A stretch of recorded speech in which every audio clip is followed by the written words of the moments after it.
So you're trying to search for where's that sweet spot where you're getting enough load and where you're getting the benefits, minimizing the risks, giving yourself enough recovery time, and that's actually going to show up as a positive effect on the bone density. Hi, welcome to the Judy Terrell Show, where I explore topics intended to optimize every body 50, 60, 70, and above.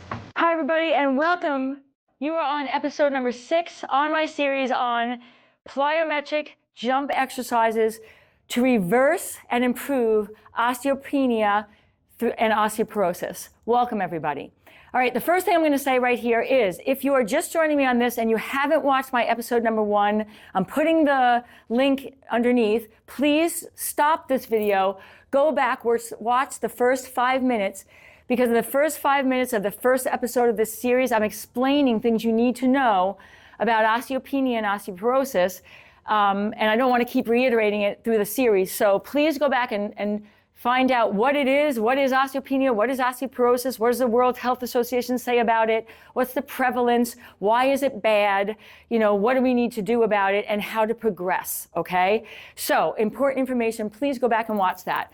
Because now you are in episode number 6, and as I explained in the other videos, and this one now, I've been doing a progression. So if you do have osteopenia or osteoporosis, depending on the severity of it, you are going to start with the lower intensity ones and build up, or you may start with the higher intensity ones because you're fit and your soft tissue and your joints can handle the higher intensity ones, but your bones might still be in the low density range. But people are coming into osteoporosis and osteopenia, which is called the silent killer for a reason. They may be very fit, but they don't know they have low bone density, or they may be very, very unfit and not know they have low bone density. So people are being diagnosed and they're coming at it from a variety of fitness levels. So hence the progression. So this is episode number 6. This is the most demanding one of the series, all right? And what this is going to show is a plyometric jump down off a box or a step, and absorbing the ground forces on the floor, and then a horizontal jump up coming out of the landing, okay? This is very different than box jumping up onto a box, all right? I have severely osteoarthritic knees.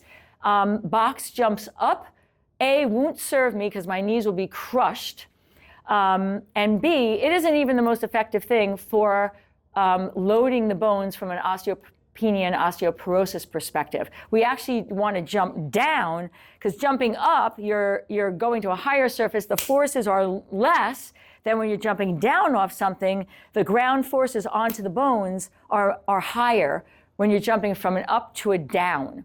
All right. So for osteopenia, osteoporosis, jumping down off the box is actually better. And if you have joint issues in your knees, your hips, your ankles, and even your lower back, it's questionable as to whether jumping up would be better. I mean, jumping down would be better than jumping up, but you may also then, this might not be appropriate for you at all.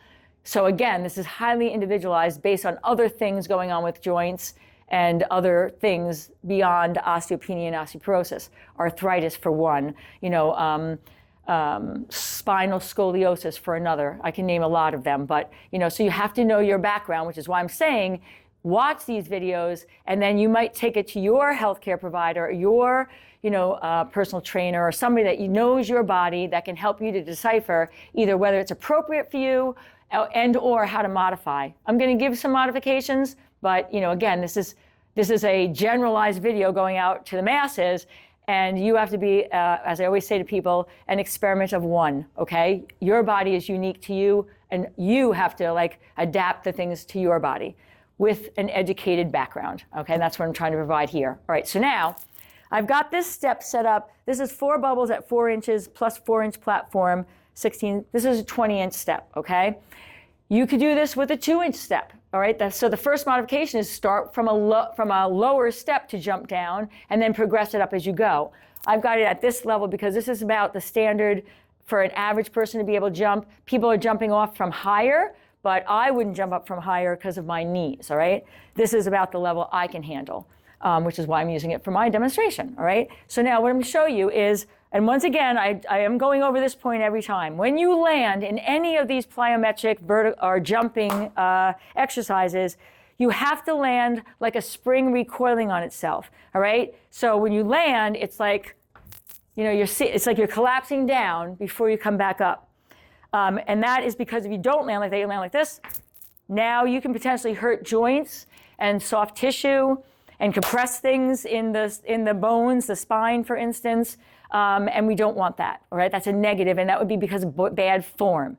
So you want to land like a spring recoiling, and then in this one, there is a land and then go back up and then land again, all right? So both landings, any landing is always that recoiling. Your Second 50.life is my virtual platform that is designed for both men and women over 50 and 60, 70, and 80.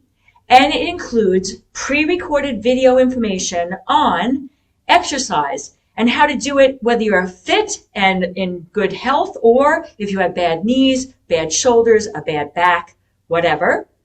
It includes information on how to eat for weight management and how to eat for health management. It includes information on the psychology of aging and what do we need to do in our heads, because let's face it, this aging thing is not for the faint of heart. So your Second 50.life is a virtual platform of resources that you can access at your own leisure, but it also includes 2 times a month live video coaching with me so that you can bring your own individual questions and get individual coaching, as well as have access to all the information on the pre-recorded videos. So please check it out, because we're all in this together and we got this. All right, so the way this works is you're on top of the step and you're going to actually jump down. You're going to absorb like a spring, and then you're going to jump back up from the ground and then come down. All right, so it looks like this. All right, so you can see I landed like a recoiling, came back up, jumped, and then recoiled, and then stood, okay? That's one. Let me show you again. And when I do this, I'm careful. I'm not jumping down. I'm almost like kind of like leaning forward till I almost like fall down. Absorb it, jump, right? All right, so I would do 10 of these and then take a break. And then I would do 3 sets of that. Now, I want to show you a couple of modifications. So modification number 1, I already told you, don't have it as high, make it lower, all right? So theoretically, if I was just starting and I was very, you know, I always tell people, go by your intuition. If you're standing up on this and you go, your whole body goes, I don't think I can do this, then don't do it, it's too high, all right? Starting with, this is a 4-inch platform, I could do this from here. Okay, I'm still getting more of a force coming down because I'm jumping off a height of something, but your body might feel less at risk. So go with that intuition, okay? Whatever height you use, and I'm telling people to do anywhere from 4 to 20 inches, okay? If you're feeling like both feet going down is just too scary for you, then what you can do is kind of do a step off. So it's like, you're still recoiling on the landing and then ricochet and pushing back up, but there is a safety and it's less loading to come down one foot and then the other foot. So again, it's like step, like that, okay? So modification number 1 is to do from a lower height. Modification number 2 is to step off with one foot and then the other one as you're hitting the recoil before you go back up. Okay, so again, this is, you're coming down from a height, so you've got extra load than if you were from the flat ground or jumping up onto something. You're getting more load, more ground forces coming down when you're jumping from a height. And then you've got the horizontal jump coming off that. So it's ground, it's landing, ground forces, jump up again. So you've got 2 loads on each jump, okay? Set of 10. Take a break, let your heart rate come back down, let your breathing rate come back down. 3 sets of anywhere from 10 to 20 reps every other day is what I'm suggesting. And now that we're at the end of the series, you can combine things. Like, so for instance, you could do 3 sets of 10 on this, the most advanced, and add to that like number 3, which was a straight up jump on the floor, okay? And do 2 different exercises for 3 sets each. Once you're doing more load, like you've gone to like level, in my series from 4 on, actually from level 3 on, you don't want to do them every day. You'd want to do them every other day, but you can combine things. So you can do more than just 1. You could do 2 exercises. You could do 3, all right? But again, more is not always better. It's like there's like everything, the bell curve. Too little is not good. Too much isn't good. And then there's that sweet spot. So you're trying to search for where's that sweet spot where you're getting enough load and where you're getting the benefits, minimizing the risks, giving yourself enough recovery time, and that's actually going to show up as a positive effect on the bone density, okay? So I'm going to end with this point. If you have not had a bone density screen done and you are 45 or older as a female or 50 and older as a male, you need to self-advocate to your doctor, because this is an insurance equation as to why they would not, like they tell you not that you're too young or whatever. You need to know this is a silent killer, all right? And you don't know you have it. Very fit people can have osteopenia and osteoporosis. So you want to push for that screening. 45 or older as a female, 50 or older as a male. Get that baseline so you know where you're at. Then they'll suggest every 5 or 10 years, depending on your insurance and your doctor. But if you're diagnosed with osteopenia, then it's every 2 years that you'll get it, because you have to track this. It's very important. But again, my first point is, if you don't know, if you haven't had the screen, you don't know, don't assume anything because of your fitness level. Get it done. All right, everybody.